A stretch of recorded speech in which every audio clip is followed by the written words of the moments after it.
নমস্কার বন্ধুরা, আজ আমি তৈরি করেছি পুঁই শাকের চচ্চড়ি। এটি বানানোর জন্য আমি এখানে নিয়ে নিয়েছি পুঁই শাক, বেগুন, পটল, আলু এবং মিষ্টি কুমড়ো। সমস্ত কিছু আমি কেটে নেব। এবারে কড়াইতে দিয়ে দেব সরিষার তেল, তার মধ্যে দিয়ে দেব শুকনো লঙ্কা, দিয়ে দেব এর মধ্যেই 5 ফোড়ন 1 চা চামচ মতো। 2 থেকে 3 সেকেন্ড মতো নাড়াচাড়া করে নিতে হবে। এবার এর মধ্যে দিয়ে দেব কেটে রাখা আলুর টুকরো, তার মধ্যে দিয়ে দেব পটলের টুকরো। পটলগুলো আমি লম্বা লম্বা করে কেটে নিয়েছি। মিষ্টি কুমড়োগুলো দিয়ে নিয়ে ভালো করে ভেজে নিতে হবে। আপনারা চাইলে আলাদা করেও ভেজে নিতে পারবেন। এবার এর মধ্যে দিয়ে দেব পরিমাণ মতো লবণ,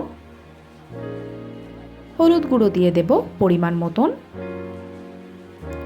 আবারও নাড়াচাড়া করে সবজিগুলো প্রায় 5 মিনিট মতো আমি ভেজে নেব। 5 মিনিট মতো ভেজে নেওয়ার পরে দিয়ে দেব একটা বেগুনের টুকরো। বেগুনটা দিয়ে নিয়েও ভালো করে নাড়াচাড়া করে মিশিয়ে নিতে হবে। প্রায় 2 থেকে 3 মিনিট মতো এইভাবেই ভেজে নেব। আমি এখানে একটা মশলা তৈরি করে নেব। তার জন্য মিক্সির বাটির মধ্যে দিয়ে দেব 2 চামচ সর্ষে, দিয়ে দেব কাঁচা লঙ্কা, ভালো করে পেস্ট করে নেব। সবজিগুলো ভালোভাবে ভেজে নেওয়া হয়ে গেছে। দিয়ে দেব এর মধ্যে কিছুটা পরিমাণে বড়ি। বড়িটাও সবজির সাথে ভেজে নেব।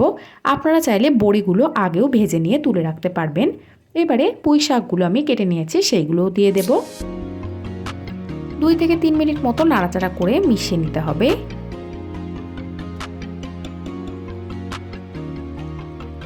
সমস্ত কিছুই ভালো করে মেশানো হয়ে গেছে। এবার এর মধ্যে সর্ষে বাটার পেস্টটা দিয়ে দিতে হবে। সমস্তটাই দিয়ে দেব। আবারও নাড়াচাড়া করে মিশিয়ে নিতে হবে। গ্যাসের ফ্লেমটা এই মুহূর্তে অবশ্যই মিডিয়াম টু লো ফ্লেমেই রাখবেন।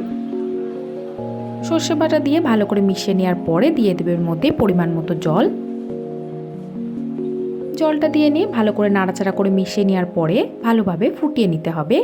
এবারে ঢাকা দিয়ে সবজিগুলো সেদ্ধ করে নেব। ঢাকা খুলে দেখে নেব সবজিটা তৈরি হয়েছে কেমন।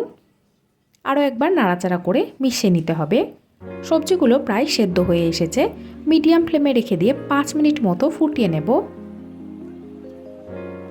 5 মিনিট মতো ফুটিয়ে নিয়েছি। দেখুন পুঁই শাকের চচ্চড়ি একদম তৈরি।